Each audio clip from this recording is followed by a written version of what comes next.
Ni bamanankan kunnafoni kɛnɛ dayɛlɛ ni an ka foli ni waliɲumandɔn bɛ aw ye nin tuma in b'a sɔrɔ aw minnu sigilen n'u kan ɲɛmada walasa kunnafoniw bɛ sɔrɔ Mali kunkan ani diɲɛ fan wɛrɛw kunkan ni y'a tuma selen bi bamanankan kunnafoni n'a kumabaw filɛ nin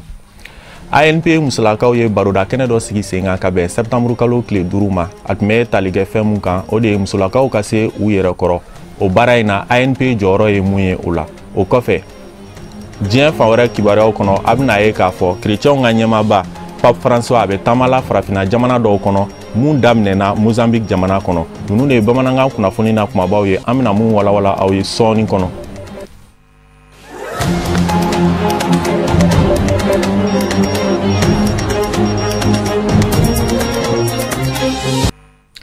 Aw dangana sanfɛ kalanso IFM kalandenw nana minnu bɛ nara kɔnɔ olu nana foli bila Mali silamɛw ka jɛkuluba au conseil islamique maa ɲɛma alisilamɛya dɛmɛtɔn ansaru ɲɛjɔyɔrɔ an karamɔgɔ a se di Cherifla Usman Madani Haidara Bangoni Janginɛbugu la Cherifla duba kɔnɔ ka bɛn ni arabado septembre kalo tile 4 u ka nali kunba dɔ fana ye ka dugawu ɲini an karamɔgɔ fɛ Lutu Sidibe ka sɔrɔlenw don a kumakan bɛ lase Fatumata Yaya Kane fɛ. IFM kalandenw bisimilala ka bɛn ni arabaw la yan fan ye Bangoni Janginɛbugu la Seydi Cherifla Usman Madani Haidara fɛ a ka denbaya la. IFM kalandenw ka nin taama kana bɔ an fana karamɔgɔ la Seydi Cherifla Usman Madani Haidara a laɲini yɛrɛ ti dɔwɛrɛ ye o de ye kana waleɲumandɔn foliw kɛ a la ka duwawu kɛ a ye ni ka labana ka duwawu ɲini a fɛ cogo min na u bolo bɛ u ka baarakɛta minnu na tari ɲɛtagaw na se ka sɔrɔ o koɲɛw la. Awɔ bon an ka ni visite in karamɔgɔ fɛ yan o tɛ dɔwɛrɛ ye komi an ye sini école karamɔgɔ ye donc an nana kana duwawu ɲini karamɔgɔ fɛ an ka baara kɔnɔna na ani ka duwawu kɛ karamɔgɔ yɛrɛ ale yɛrɛ ka baara kɔnɔna na pour que an bɛɛ bɛ se ka lafiya an nikun na cogo min puisque diɲɛlatigɛ foyi tɛ se ka taga ɲɛ bi ni duwawu tɛ ne yɛrɛ kɔni nisɔndiya bonyana ma hali kuma yɛrɛ tɛ n dala ko la bilen yɛrɛ an kɔni an bɛ min fɔ ala ka nin caman yira an kɛnɛ na ni caman bɛ ala bolo ala k'a yira an kɛnɛma na ala k'a yira karamɔgɔ kɛnɛma na an kana ale balolen sɔrɔ yan an yɛrɛ ɲumalen fana kana ale fana sɔrɔ yan cogo la bon kuma laban min bɛ ne bolo o ye c'est à dire bɛɛ ka fara ɲɔgɔn kan anw école karamɔgɔya tɛ se ka mɔgɔ tiɲɛ i bɛ se ka kɛ école karamɔgɔ ye en même temps i b'i ka diinɛ makari i bɛ kɛ école karamɔgɔ ye en même temps i bɛ kɛ éducateur ɲuman ye comme il faut. Tiɲɛ yɛrɛ la an ye nisɔndiyaba de sɔrɔ an ye nisɔndiya min fɔ sɔrɔ a tɛ se ka fɔ ka se a dan na toujours an bɛ laɲini kelen min kɛ o ye dugawu in kadara de ye sinon foyi wɛrɛ tɛ an bolo bilen k'a fɔ nisɔndiya dama tɛmɛna. IFM kalandenw ka nin wulikajɔ taama in kana bɔ Seydi Cherifla Usman Madani Haidara la a kɛra nimisiwasaw caman ye wa kɛnɛ in seereyara fana kɛrɛnkɛrɛnnenya na ADN Mali ɲɛmaaba fɛ ni o ye Cheikh Modibo Jalo ye a yɛrɛ ye a ka nisɔndiyaw yira kosɛbɛ ka sanga ni école karamɔgɔ ka nin hakilina ɲuman ye a kɛnɛ kan ADN Mali ɲɛmaaba ye jigisigikan caman fɔ école karamɔgɔw ɲɛna ni ka cɛsiriw laɲini u fɛ barisabu ka d'a kan mara yɛrɛ sabatiko ɲuman ka se jamana ɲɛtaga koɲɛw ma ko école karamɔgɔw bi jɔyɔrɔba ta o la kosɛbɛ. Vraiment an balimaw an'an dɔgɔninw n'an denw o minnu bɛ IFM la Nara n'a fɔ ma Institut de formation des maîtres école karamɔgɔw bɛ bɔ école min na o écoledenw de farala ɲɔgɔn kan kana foli kɛ an karamɔgɔ la wa école bɛ Nara mais i b'a sɔrɔ u bɔyɔrɔw tɛ kelen u bɛ bɔ dugu caman de la ka taa mais u bɛ ɲɔgɔn sɔrɔ école de la donc o la u bɛɛ bɔra Nara vraiment u nana kana foli kɛ karamɔgɔ la a ko ne an nisɔndiyara kosɛbɛ parce que a b'an jigi sigi baaraw caman bɛ yen nɔ i b'a sɔrɔ kalan caman bɛ yen n'i tilala i bɛ baara wɛrɛw kɛ mais ninnu ka école mɔgɔ mɔgɔ n'i bɔra yen i bɛ kɛ école karamɔgɔ de ye bon école karamɔgɔ dun ale mɔgɔlakalan don mais marali fana don ladamu i b'o de di denmisɛnw ma voilà donc o la nin b'an nisɔndiya parce que mɔgɔ ye karamɔgɔ ka sira in minɛ i b'a dɔn k'a fɔ a tigi ye tiɲɛ kanu ninnu bɛna mɔgɔ hakɛ minnu fana kalan u ka ɲɛnamaya kɔnɔ jama ka ca dɛ bon n'olu bɛɛ ye jogo ɲuman dɔw la o kɔrɔ an jigi ka ɲi jamana in na sini inshallah donc o la o kɔnɔ nisɔndiyaba de b'an na kosɛbɛ an bɛ dugawu k'u ye k'a ɲini ala fɛ ala ka sini kɛnɛya d'u ma u ka kalan ala ka barika don a la. An fana karamɔgɔ Seydi Cherifla Usman Madani Haidara a kɛra nisɔndiyakoba ye a yɛrɛ bolo. A ka kɔrɔfɔ fanba caaman y'a yira k'a fɔ ko IFM kalandenw ka nin hakilina in bonyana a bolo kosɛbɛ, ko u k'a dɔn k'a fɔ ko hali ni farikolow yɔrɔ ka jan ɲɔgɔn na dusukun be ɲɔgɔn fɛ. A ye duwawudenw kɛrɛnkɛrɛn ka ɲɛsin nin kulu in ma. O nisɔndiyakanw bɛɛ lajɛlen kɔfɛ, a labanna ka sɔrɔ ka duwawudon kɛrɛnkɛrɛn ka ɲɛsin nin kulu in ma. An bɛ aw ladɔnniya k'a fɔ ko IFM kalanden minnu sera ka kɛnɛ in lasɔrɔ a bɛ taa maa 24 bɔɲɔngo la. Lajɛrɛ in la ɲɛnamayara kosɛbɛ ni duwawudenw ye. ANP musolakaw ye baroda kɛnɛ dɔ sigi sen kan ka bɛn septembre kalo tile 5 ma. A tun bɛ tali kɛ fɛn min kan o de ye musow ka se u yɛrɛ kɔrɔ. O baara in na ANP jɔyɔrɔ ye mun ye o la? An b'a ladɔnniya k'a fɔ kɛnɛ in ɲɛmaya tun bɛ ANP directeur général de bolo. Sadio Siribe ani Baba Keita ka sɔrɔlenw don. Nin baara ninnu bila kulu kɔnɔ ni a bɛ tali kɛ musow tɔgɔ la don min bɛ ni o ye 31 juillet ye ni a bɛ ɲɛnamaya san o san farafinna musow tɔgɔ la. O kadara kɔnɔna na ANP musolaka minnu bɛ ani ka fara muso jɛkulu fɛn fɛn bɛ Mali kɔnɔ u ye nin don ɲɛnamaya walasa ka foli ani waleɲuman dɔw k'o ɲɛsin ANP ɲɛmaaba ma k'a da a ka cɛsiri kan k'a ɲɛsin Mali musolakaw ma ni ka tila ka jɔnjɔn ta k'a d'a ma kɛrɛnkɛrɛnnen la tableau bo la fo ka taa se attestation ma. Anw ka nin conférence an y'a dabɔ panafricaine de kama 31 juillet. An bɛ septembre la an tun kan ka kɛ depuis juillet mais an ma se ka kɛ mais an y'a yira k'a fɔ an b'a kɛ k'an fana jɔyɔrɔ yira ANP muso an ka directeur y'an dɛmɛ Ibrahim Agnok pour que ka conférence in bila sen kan pour que ka yira Mali muso tɔw la baarakɛlaw la k'a fɔ ANP muso an bɛnnen don fɔlɔ an bɛnnen don en même temps ANP bɛ ka baara min kɛ Mali musow ye k'a yira diɲɛmɔgɔ la. Donc u y'an ka conférence in kun ye bi sɔgɔmada in na an bɛ fɛ u ka nɔgɔya kɛ togodala musow ye walasa u bɛ se ka sɛnɛkɛ yɔrɔ sɔrɔ k'u ka sɛnɛw kɛ o ye kelen ye ka wari juru don musow la ka wari d'u ma walasa u bɛ se ka jago kɛ sɛnɛ dɔrɔn tɛ jago b'a la jɛgɛmɔ b'a la en même temps ka baarakɛminɛn di musow ma. Kɛnɛ in bonye dili ANP ɲɛmaaba ma ko nin nisɔndiyaba ye ale bolo ni ka tila ka foli kɛ k'a ɲɛsin musolakaw ma u ye bonya min ta ka sɛgɛrɛ u ka baara ɲɛnamali kɔnɔna na u ye babo min ta o de k'a fɔ ko Mali kɔnɔ yan nɔ musolakaw bɛ se ka dɛmɛ cogo jumɛn na walasa u ka kɛnyɛrɛ baaraw bɛ se ka sabati u bolo cogo min na. An bɛ fɛn min o ye ANP ka amical de an nana o conférence la o hukumu la ANP bɛ rôle de la femme a b'a dɔn a b'a reconnu an nana o de la k'a fɔ ko autonomisation économique de la femme développement tɛ se ka kɛ ni femme yɛrɛ émancipée. Il m'a sans ANP là, depuis que ANP créera, à ma directrice régionale soro, 600, en directrice régionale clé be région là, oye musoye, conseillère dobe musoye, à chama et chef de service chama et musoye. Donc on be bara que pour que muso ka expertise ou ka reconnu. Donc au de hukum là, tableau il dira, tableau il avait montré qu'il faut que femme rurale ani femme urbaine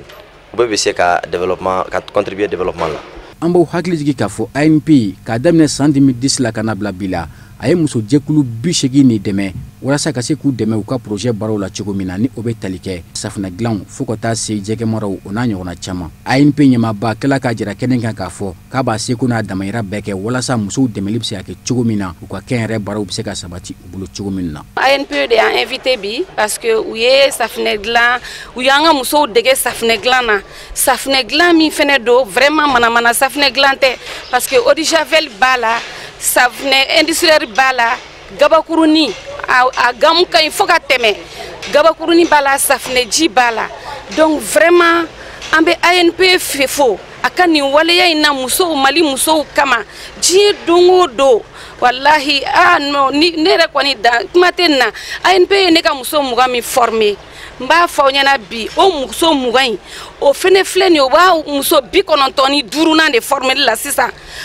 pour que k'a fɔ aw ɲɛna n'i ye muso kelen formé o kɔrɔ i bɛ se jamana de formé na donc dan tɛ ANP la ni ANP de ɲɔgɔnna camanba tun bɛ Mali kɔnɔ bi bi na vraiment an tun t'a fɔ tan franchement an b'u fɔ k'u waleɲuman dɔn u ka kɛwale la halisa don o don an mago b'u ka dɛmɛ la parce que u yɛrɛ ye promesse d'an ma k'u bɛ dɔ wɛrɛw k'an ye an bɛ k'o kɔnɔ halisa u bolo vraiment k'u ni ce u ka bonya la u ni ce u ka muso bonya la vraiment DG ANP ye fɛn min fɔ sisan sali kɔnɔ tiɲɛna a y'anw nimisi wasa a y'a yira an na k'a fɔ vraiment ni cɛ in muso ma bɛ muso bonya donc o hukumu kɔnɔna na an yɛrɛ b'a fɔ k'a waleɲuman dɔn an fɛnɛ b'a kɔ su ni tile ni Ala n'a kira sɔnna ma an tɛ ɲinɛ a kɔ fɛnɛ. kɛnɛ sankɔrɔ tara ni domo duman ye min kɛra ensemble instrumental du Mali maaw fɛ.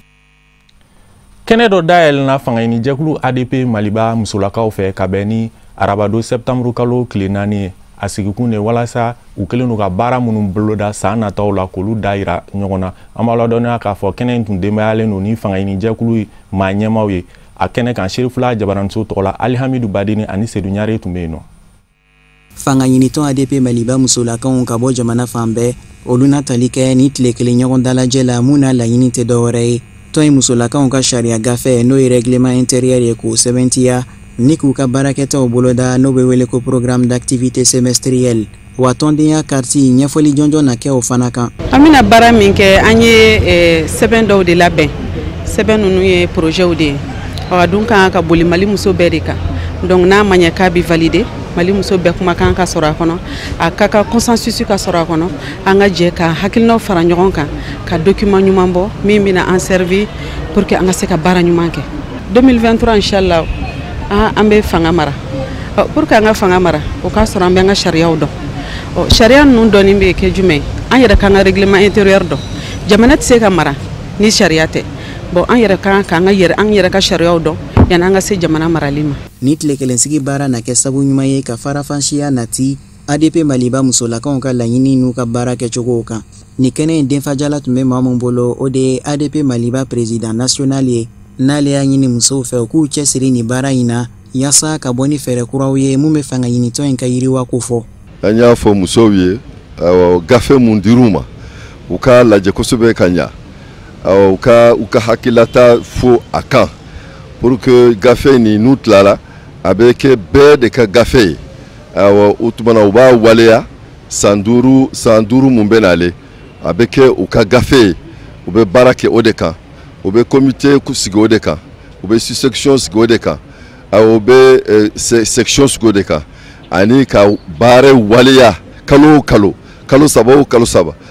kalo wɔɔrɔ fo san kelen pour que k'a yira k'a fɔ u ye baara mun kɛ bɛɛ k'i tafan ni nafan dɔn. Ni baara kadira la fɛn min ye ADP Maliba musolakaw ye o y'u ka degun fɔ n'u belebele bɛ tali kɛ musakako la wa fangayinitɔn in ma ɲɛmɔgɔw ye hakilisigikan fɔw ye ko n'u jɛniyɔrɔ fin cogo min na musolakaw ka laɲiniw bɛ se sabati. Donta Kawura kɛnɛ dɔ tun bɛ sen na musée national la fasoden ɲumanya kan. Kɛnɛ in kun cɛra ka bɛn arabado septembre kalo tile 4 kan. An b'a ladɔnniya k'a fɔ kɛnɛ in denfaya tun bɛ mouvement IBK kanu ɲɛmaaw de bolo. Amadou Kamara ani Ibrahim Kulibali ka sɔrɔlenw don. Ni baara kuncɛ min filɛ nin ye ni a bi tali kɛ dɔɔni ka wɛrɛyali la ka ta ka ɲɛsin kande denmisɛnninw ma ni a ko bɛɛ lajɛlen denfaya tun dira mouvement IBK kanu maaw ma a kɛra koba ye u bolo baw ani jamana ɲɛmɔgɔ Elhadji Boubacar Keita o ka san kelen sɔrɔli a ka manda filanan hukumu kɔnɔna na o bɛnna ɲɔgɔn ma min kɛra u bolo nisɔndiyaba ye. Bi koba de parce que u ye parrainage ta ka di mouvement IBK kanu ma ne ni n ka mɔgɔ bɛɛ lajɛlen. C'est pas parce que an bɛ se ko la mais baara n'a kɛcogo parce que jamana ko don n'i y'a mɛn bibi in na ko jamana denmisɛnninw de don parce que denmisɛnnin tɛgɛ ko ɲuman k'a bɛ mɔgɔkɔrɔba tɛgɛ nɛɛmu parce que depuis à bas âge jamana kanu mana don denmisɛnninw dusukun na a kɛ man teli ka jamana labila donc u ye baara nin ta k'a danaya ta k'a di anw kan pour que an k'u ka parrain fɛn ba de don anw bolo sabula an ka baara ye basigi bɛna jamana kɔnɔ cogo min na an bɛ yala ka se ka kunnafoni di jamanadenw bɛ se ka don da kelen fɛ ka bɔ da kelen fɛ cogo min n'i y'a jateminɛ fɔlɔ n'i bɛ don école la i b'a ɲini k'a dɔn i bɛ jamana yɛrɛ min kɔnɔ jamana jumɛn don ka hymne national ɲini k'a dɔn pour que jamana kanu bɛ se ka don i la don n'a nata i se k'a don janfa la jamana yɛrɛ kɔnɔ donc ni denmisɛnninw y'an wele bi citoyenneté baara la bonyaba de don an bolo sabula an ye jamanakuntigi ka caution sara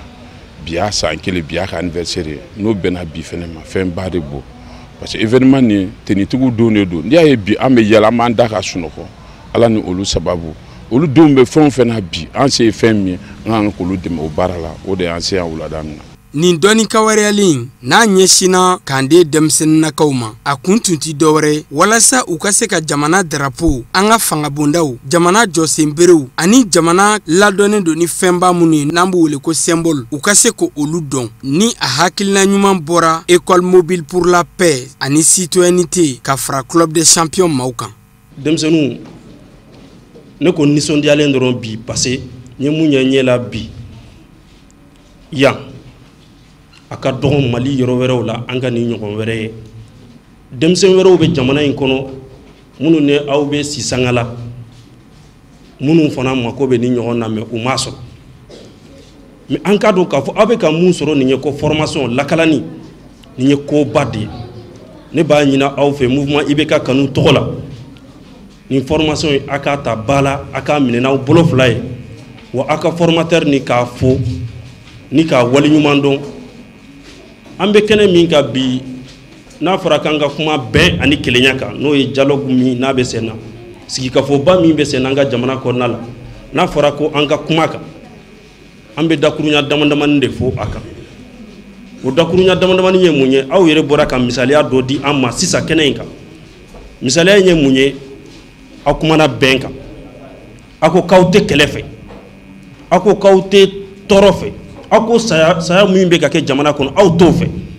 aw ko bɛn aw ko kelenya walasa an ka jamana bɛ se ka bɔ nin dingɛ in kɔnɔ. Mouvement IBK kanu a tɔndenw a n'a ɲɛmayaso u nisɔndiyalen nin dɔɔni kawɛrɛlen na min ɲɛsina jamana sifinnakaw ma olu minnu ye jamana siniɲɛsugu ye u y'a yira k'a fɔ ko nin olu ka hakilina dɔ ye n'o ye fasoden ɲumanya o talen k'o ɲɛsin jamana sifinnakaw ma k'o ye koba ye olu bolo. Kɔrɔfɔ min bɛ ne bolo k'a ɲɛsin denmisɛnninw ma yanni n k'a ɲɛsin denmisɛnninw ma n b'a ɲɛsin u ka encadreur ma n'o ye Keita ye parce que pour que bi ka denmisɛnninw n'a don fo courage ka k'i la timinanja ka k'i la n'o t'i la i tɛ se ka denmisɛnninw n'a don denmisɛnninw minnu filɛ nin ye bi olu de ye jamana siniɲɛsigidenw ye bi donc ni hakilina donn'u kɔnɔ min bɛ na ni jamana kanu dusukun na vraiment an ta ye k'o encourager de parce que an bɛ yɔrɔ min na bi in na Mali ni sɛgɛnna kojugu denmisɛnnin ninnu filɛ nin ye n'u dilanna k'a ɲa sini ma sinikɛnɛ ma fɛn min bɛ ka kɛ jamana kɔnɔ bi a tɛna kɛ dɛ donc an bɛ denmisɛnninw encourager u ye fɛn min kalan citoyenneté kɔnɔna la bi in na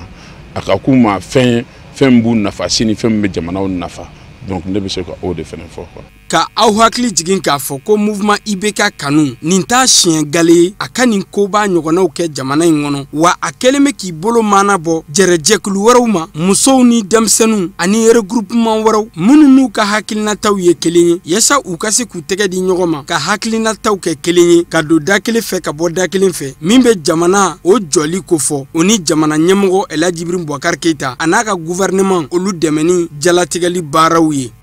Bɛnkan fanga bɛ an ka jamana kɔnɔ kabini san 1992 kana bila bi la nafa jumɛnw sɔrɔla o kɛra barodasigi dɔ hakilina ye mun sigira bɛnkan fanga lapasajɛkulu dɔw fɛ ka bɛn ni septembre kalo tile 5 ye hôtel Radisson Blu la Bamakɔ Kadija Tumbaye ani Abdoulaye Sogodougou ka sɔrɔlenw don.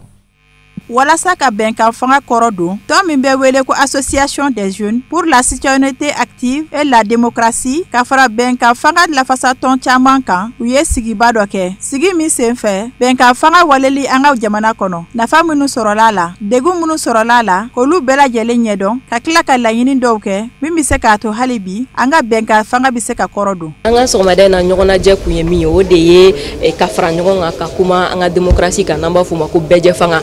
Ni y'a san 28 ye bɛɛjɛ fanga bɛ Mali la donc bibi na an kan ka dɔn k'a fɔ mun de nana ni démocratie yɛrɛ ye an ka jamana kɔnɔ et mun de la an ka démocratie an bolo ko a maɲi fɛn minnu b'a to an bolo a maɲi o fɛn ninnu dɔn ani an bɛ se k'o corriger cogo min donc o de la lajɛ in na an y'a ɲini mɔgɔ o mɔgɔ bɛ participer démocratie processus la n'o ye parti politiques ye n'o ye société civile mɔgɔw ye n'o ye kunnafonidilaw ye n'o ye musow ye n'o ye jeunes ye ka se ka bɛɛ fara ɲɔgɔn kan pour que démocratie ko kuma a kana kɛ politicien kuma dɔn pour que démocratie bɛɛ k'i sen don a la parce que démocratie nana an ka jamana kɔnɔ wagati min na bɛɛ de ye kɛlɛ kɛ pour que a kana tile 2 baara kɔnɔna na an bɛna bɔ ni recommandation ye n'o ye laɲiniw ye o laɲiniw bɛna sɛmɛ fɛn fɛn bɛ ka participer forum na mun ye société civile yala u kan ka mun de kɛ pour que k'u jɔyɔrɔ fa mun ye gouvernement olu kan ka mun de kɛ pour que ka ni pratique minnu bɛ yen k'a bɛɛ corriger mun ye parti politiques ye fana u kan ka mun de kɛ pour que population bɛ se ka da u la cogo min na ani pour que jeunes ni musow olu bɛ se ka na parti politique ninnu ɲɛma pour que u fana ka se ka instance de décision sɔrɔ cogo min. Lajɛ in senfɛ mɔgɔ minnu ka dɔnta kawuriyalen don bɛnkan fanga matarafali la olu bɛna hakili jagabɔbaw kɛ sira damadɔw kan bɛnkan fanga kadara kɔnɔ k'a daminɛ san 1992 la ka n'a bila bi la. bi faso jama sifiun olu ka kulu no ajikade olu ka faranyon ka jama bɛɛ wele politique tɔnw b'a la société civile mɔgɔw b'a la gouvernement mɔgɔw b'a la a dɛmɛbaga jɛkulu b'a la kunnafonidilaw b'a la k'a fɔ an bɛɛ lajɛlen kana jɛmaliden minnu bɛ Mali kɔnɔ ani minnu bɛ Mali kɔ kan olu bɛɛ ka cɛbɔw b'u ka musobaw bɛ yan an kana jɛ kana hakili jagabɔ kɛ an ka bɛjɛ fanga yɛrɛ mars 91 ni bi cɛ an ye taama min kɛ bɛjɛ fanga kɔnɔ mun ɲana kɔnɔ mun ma ɲa kɔnɔ gɛlɛya minnu sɔrɔla kɔnɔ mun y'olu waleya an bɛ se ka yɛlɛma jumɛnw kɛ pour que bɛjɛ fanga yɛrɛ dabɔkun ye min ye n'o ye mara ka kɛ fasodenw ye fasodenw fɛ fasodenw ka hɛrɛ kama o laɲini bɛ se ka sɔrɔ cogo min na tile fila baara in hakili la hakili jagabɔw bɛ na kɛ o de kan a dun daminɛna cogo min na o bɛ mɔgɔ jigi fa k'a fɔ ni Ala sɔnna laɲini minnu ni olu boloda olu bɛ na sɔrɔ. Kɛnɛba in senfɛ n'a kelen bɛ ka maa caman fara ɲɔgɔn kan maa faamuyanenbaw u bɛna jateminɛw kɛ ka sɛgɛsɛgɛliw kɛ gɛlɛya minnu bɛ Mali bɛn ka fanga lawaleyali la k'o ɲini k'olu dɔn. Ayiwa segin nafa fɔlɔ ye ka bɛɛ hakili lajigin kow la dɔw ye minnu kɛ dɔw ye minnu dɔn mɛ nka bɛɛ ma min dɔn ɲɔgɔn fɛ donc segin in b'a to an bɛɛ bɛ jateminɛ kɛ hakɛ kelen na donc kɔrɔlenw mana fɔ ɲɔgɔn ye ka hakili jagabɔ kɛ kɛtaw ni kɛlenw kan o b'a to an bɛɛ bɛ se ka hakɛ kelen na o kɔnɔna na fana an bɛ jɛ ɲɔgɔn fɛ ka fiɲɛmakow lajɛ ka fɛn ɲalenw lajɛ tɔnɔw k'olu fana jateminɛ o tuma n'o kɛra sa an b'a bisigi ka tugu a ma ban fɔlɔ ko kumaw kɔnɔna na hakili jagabɔw kɔnɔna na an na se ka sirakɔrɔw bɔ ɲɔgɔn bolo ka sirakɔrɔ bɔ ɲɔgɔn ye walasa bɛɛ kelen kelen ka se ka o taama ko ɲuman walasa jamana a ka basigi ka taa fɛ. Tile fila kɔnɔ maa minnu bɛ kɛnɛ kan n'u bɔra Mali fantan 4 bɛɛ lajɛlen la u bɛna hakili falen kɛ u ni ɲɔgɔn cɛ ka se ka hali bi an ka bɛnkan fanga ka nin kura fiyɛ a la jango sini ma Mali bɛ se ka nafa caman bɔ bɛnkan fanga matarafali la. I n'a fɔ an y'a fɔ cogo min na bakuruba kunnafoniw na chrétienw ka ɲɛmaaba bɛ taamala farafina jamana dɔw kɔnɔ an ka karamɔgɔ Musa Fɔn b'a lamɛn a bɛ walawalali caman kɛ a ko la.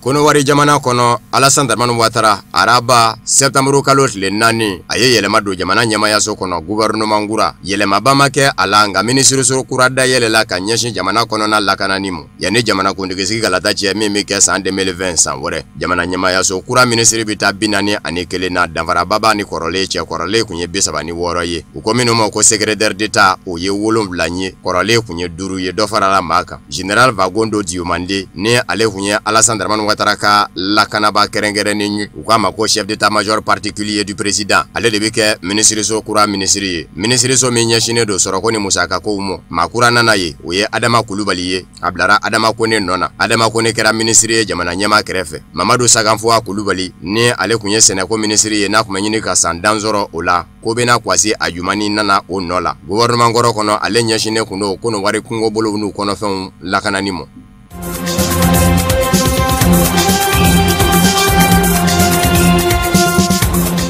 Laginɛ Konakiri jamana ɲɛma Alpha Condé y'a jira araba k'a fɔ kumaɲɔgɔnya dɔw bɛna daminɛ jamana kɔnɔ fanga ɲinidenw ni furubatɔnw bɛɛ lajɛlen senna don a la walasa u bɛ se ka bɛn ka dɔ ka wasadensigi kalata kɛli la jamana kɔnɔ Alpha Condé y'a jira k'a fɔ kumaw minnu bɛ senna jamana kɔnɔ a tulo b'u bɛɛ lajɛlen la jamanadenw jɔrɔ ye fɛn minnu ye k'a b'u bɛɛ lajɛlen dɔn a ko kuma na ale y'a ɲini a ka minisiri ɲɛma Ibrahima Kasori Fofana fɛ a ka kumaɲɔgɔnya n'u don ani jamanadenw ni ɲɔgɔn cɛ kɛrɛnkɛrɛnnen ɲɛna fanga sinamatɔnw ni jamana ɲɛmayaso fanga ɲinidenw ka taa se furubatɔnw ni baarakɛlaw ka labasa jɛkulu ɲɛmɔgɔw mu Alpha Condé bibi na a ka kumaw bɛ ka se u da la ka sabu kɛ mandat ye 2 ye san da sigiyɔrɔma 2 o bɛ dafa ka bɛn ni san 2020 ye nka dɔw kɛn bɛ ka jira k'a fɔ a ka d'a ye ka mandat sabanan kɛ a kɔni ma bɔ a da kɔnɔ fɔlɔ nka nɔfɛma caman kɔni kɛn bɛ k'a ɲini a fɛ a ka mandat sabanan ɲini wa o kanuba ninnu fana kuma bɛɛ u bɛ bɔ k'a jira a la kɛnɛkan jaraki la k'a fɔ u b'a kɔ su ni tile n'a ka bɛ mandat sabanan ɲini nka maa minnu bɛ yen nɔ ni olu fɛ ko tɛ a ka mandat sabanan ɲinini ye kɛrɛnkɛrɛnnen ɲɛna fanga sinamatɔnw ni furubatɔnw n'olu ko k'u bɛ nisɔngoya taama bolo la k'a jira la kana mandat sabanan ɲini olu dɔw bɛ minɛ k'u datugu Alpha Condé ye a jira k'a fɔ ni baasi wɛrɛ ma kɛ wasadensigi kalata a bɛ kɛ san 2019 in kɔnɔ nka a bɛ kɛ don min na o kɔni ma fɔ a kun kan ka kɛ sango san 2018 nka a ma se ka kɛ o la.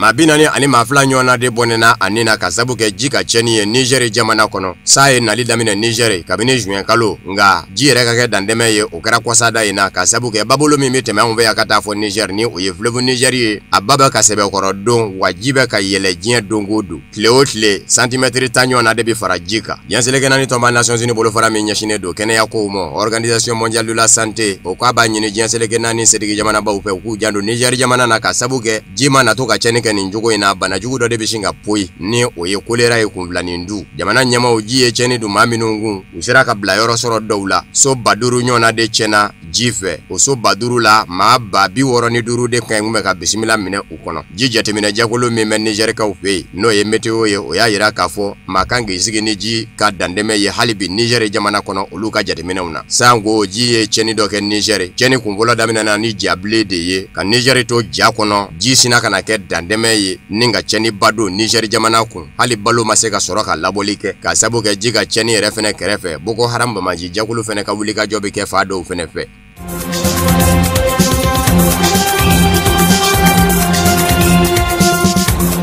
Afrique du Sud ma ɲɛmaw ye a jira k'a fɔ olu bi u ka daw tugu Nigeria dugukolo ka u ka lasigidensow minnu bɛ ka sabu kɛ u ye bagabagalika dɔw sɔrɔ ka bɔ Nigeria yan b'a fɛ k'a fɔ tɔɔrɔ min ye Nigeria jamanadenw sɔrɔ Afrique du Sud jamana kɔnɔ ka sabu kɛ Afrique du Sud ka den ka siya woloma ye n'a ɲɛ tɛnɛ kɛn bɛ dunan ye k'o tajuru sara bere bi sɔn ka bɔ Afrique du Sud jamanadenw na walikɛlɛ a lasigidensow la Nigeria dugukolo ka k'o de y'a to k'u y'a datugu u ka lasigidenso minnu bɛ Abuja ani Lagos k'a bɛɛ lajɛlen bi datugu walasa maa minnu ye baarakɛlaw y'a kɔnɔ u n'u ka lakana. Afrique du Sud jamana kɔnɔ jamanadenw de wulila k'u ɲɛ tɛnɛ kɛ dunanw ye berew ni gabakuruw besew olu bi ta dunanw kama dɔw ka magasanw jeni na a daminɛ ni bi cɛ maa 7 ɲɔgɔnna de bɔnɛna ani na dunanw na o de kɛn bɛ ka Nigeria jamana tɔɔrɔ bi. Araba Nigeriakaw fɛ yen Nigeriakadenw tɔɔrɔ la ni k'u ɲɛsin Afrique du Sud ka denw ka yɔrɔ dayɛlɛlen dɔw ma. Nɛgɛjuruku bɛ cakɛdaba min jogo mɛ Nigeria jamana kɔnɔ ni Afrique du Sud ta don ko MTN o yɛrɛ y'a ka daw tugu a sirannen duguba caman na i n'a fɔ Lagos ani Uyo. Nka Afrique du Sud jamana kɔnɔ dɔw y'a yira k'a fɔ basigi bin bɛ ka na bawo ko alamisa sɔgɔmada yanba in lakana tigilamaw kun bɛ munumunu zalo la Faba la Pretoria ani Johannesburg ko basigi dɔɔnin kun nanen kun don fara kɛra dunanw na.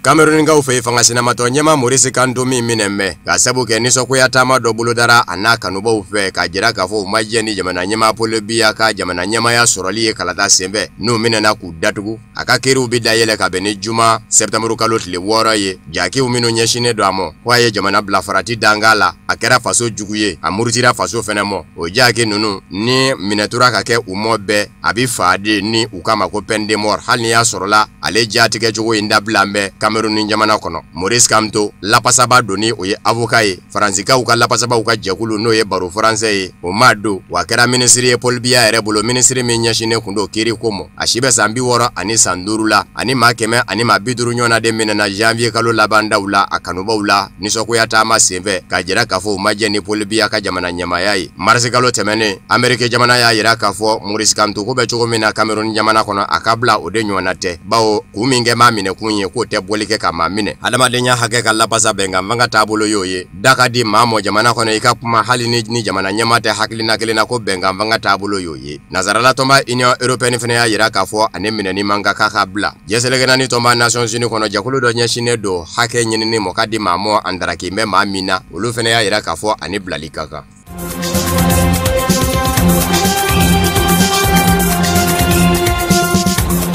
Million dani duru min dununa dolari wari la ni taji wari do Congo Kinshasa jamana kɔnɔ a tan bɛ minnu de o ɲiningali de bɛ Congo jamana de bɛɛ lajɛlen da sɛgɛsɛgɛli dɔ de kɛra sɛgɛsɛgɛli jakulu fɛ Congo Kinshasa jamana kɔnɔ o y'a yira k'a fɔ dolari wari million dani duru tunun bɛ a ta fan ma se ka dɔn ko kumana k'a bɛ ɲini Congo jamana kiri fɛ a k'a lajɛ ka ko in da a yɛrɛ tona ni ka a ko ɲɛɲini ko taara se ɲɛfɛ a jɔra ye sigasɛgɛ na ta mɛ ka maa min sɛgɛrɛ bi o ye Vital Kamerhe ye jamana ɲɛmaa kura Félix Tshisekedi ani maa min farala ɲɔgɔn kan ka jamana ɲɛmaaya ɲini ni o kɛma ka directeur de cabinet ye bi ma caman kɛmɛ ka jira k'a fɔ o de kɛmɛ k'i sen da ko kan inspecteur général ni o ye sɛgɛsɛgɛli jɛkulu ɲɛmaaba ye ale de ka sɛgɛsɛgɛli jaabiw nana ni a ye k'a fɔ dollar wari miliyɔn 15 tununa a tunujuko ma dɔn nka bobi ta kɛ min kalamɔ Vital Kamerhe de sina ka bataki dɔ sɛbɛ k'a jira sɛgɛsɛgɛlikɛlaw la ko ka min b'u da nin ye k'u k'a bila sɛgɛsɛgɛli yɛrɛ ka jɔ ye o bataki min sɛbɛnna o de fɛnɛ tari yɛrɛ sɔrɔ bɔlɔlɔw sanfɛ ni o ye kunnafoni sɔrɔ sarakuraw ye réseaux sociaux ka fura bɔ Vital Kamerhe ka woro ɲɛmɔ kuma cayalen Vital Kamerhe n'a nɔfɛmaw kunnafoni ko nasara ka olu y'a yira k'a fɔ sɛbɛnni min yelen filɛ nin ye mɔɔw fɛ bɔlɔlɔw sanfɛ ko Vital Kamerhe ka sɛbɛnnen dɛ ko janba dɔ de labɛn bɛ a kama ko nka k'a ko na ɲɛɲini wa ko wari ko fana dollar wari miliyɔn 15 fɛnɛ na ɲɛɲini o fɔ ni bi cɛ Vital Kamerhe n'a nɔfɛmaw kɛmɛ k'u da k'u bonbo ye o de kosɔn Kongo ka denw bɛ ka siga don kɔrɔ a ka fan fɛ denmisɛnninw minnu ye nisɔngoya taamaw boloda fɔ ka taa fɔ jamana ɲɛmaa Joseph Kabila ka fanga banna olu y'a yira k'a fɔ ni ɲɛfɔli ma kɛ u ye juma septembre kalo tile 6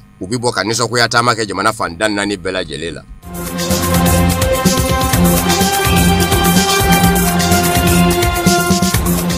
Chrétien ɲɛmaaba ni o ye Papa François ye a ye munumunu zalo dɔ daminɛ farafina jamanaw kɔnɔ Mozambique, Madagascar ani Île Maurice. Taama daminɛna Araba, Mozambique jamana la ani jamana ɲɛmaa kan ka ɲɔgɔn ye ani fanga ɲinindɔnw kan ka ɲɔgɔn ye. Jango tɛgɛnɔbila kɛra bɛnkan sɛbɛn min na kɔsada in na membre tilenjɛkulu kɔrɔba dɔ ni fanga ni ɲɔgɔn cɛ Mozambique Renamo. Halibi o bɛ se ka kɔrɔ don ka jamana tɔ basigi cogo min o ye Papa François ka laɲini ye chrétienya ɲɛmaaba. Siya wolomakɛla yɛrɛ banna Mozambique jamana kɔnɔ ɲinanya san 20 ani san 7 de ye ka bɛn ni alamusa septembre kalo tile 5 in ye Papa François ani jamana ɲɛmaa Philippe ɲɔgɔn sebi ɲɔgɔn ye o b'a fɛ octobre kalo tile 15 jamana kuntigisigi kalata ka manda filanan ɲini ladilikaw ni bilasiralikaw minnu bɛ se ka kɛ sababu ye ka jamana basigi Papa François a ka fɔta na bɛn o mɔ maa minnu sigi kun bɛ ka a makɔnɔ jamana camancɛ yan fan fɛ Bera ye yɔrɔ ye sango ji ye tiɲɛniba kɛ yɔrɔ min na ji lahawtanɛba dɔ wulila ko cyclone Ida ye a ye maa 600 de bɔnɛ a nin na ni ka maa ba yiri ka kɛ ka sigiyɔrɔ bila Papa François tɛna se ka se o kɔnɔ in na k'a sababu kɛ sira matama ni degun dɔw ye a ko nka Berakaw mɔ hali n'ale ma se a ŋaniya bɛ yen nka a bɛ dugawu k'u ye.